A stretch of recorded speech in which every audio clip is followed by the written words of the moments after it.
So dire, may tungod bitaw sa 1 Timoteo 3:15 nga ang haligi kuno og sukaran sa kamatuoran mao ang simbahan nga giklaim man ni sa nato nga mga simbahang Katoliko. Ang ilang pangutana, sa wala pa kuno ang Romano Katoliko, wala pa day kamatuoran.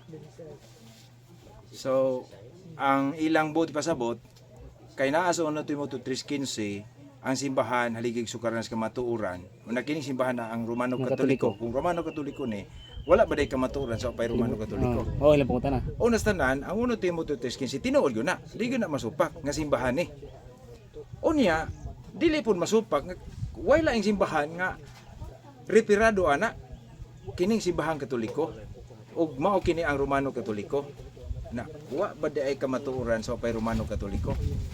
Una atong sabton nga kining simbahan nga nahimong Romano Katoliko mao ni ang simbahan gituko ni Kristo retirado sa 1 Timoteo 3:15. Kung moingon sila nga og wala ang Romano Katoliko, wala pa ba day kamatuoran? Moingon ta nga naanay kamatuoran. Kay kung si Kristo niingon sa Juan 1:17, pinaagi ni Moises miabot ang balaod, pinaagi ni Kristo miabot ang grasya ug kamatuoran. Buot ba ipasabot sa wa pa magpakataos Kristo way kamatuoran? Wa nila masabti unsay kamatuoran diha ni Kristo ug unsa ni kamatuoran nga gihisgutan nga gitawag eternal truth. God is truth and God is eternal.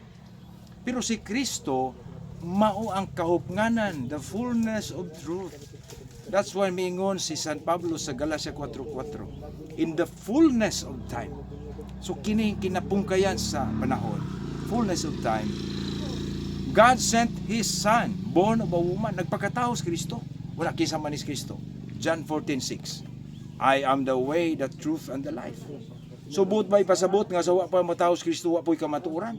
Naanay kamatuoran, pero ang teolohiyang Katoliko mao nga si Kristo ang kinatibuk ang kamatuoran. The absolute truth.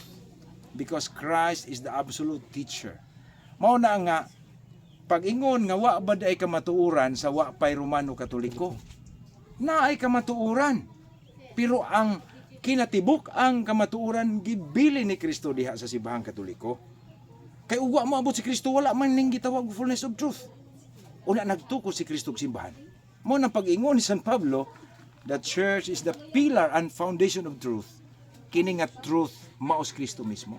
Because Christ is the head of the body, the church. Colossians 1:18.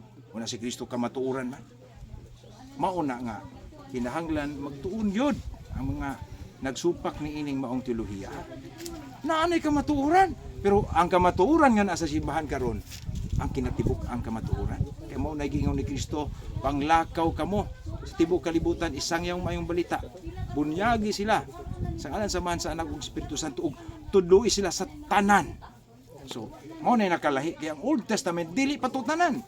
Pero panahon sa Old Testament ni Jesus Kristo tudloi sila ngitos mga apostoles sa tanan. Sa ato pa kinatibok ang kamatuoran ang naa sa simbahang Katoliko. Sige dire, daghang salamat.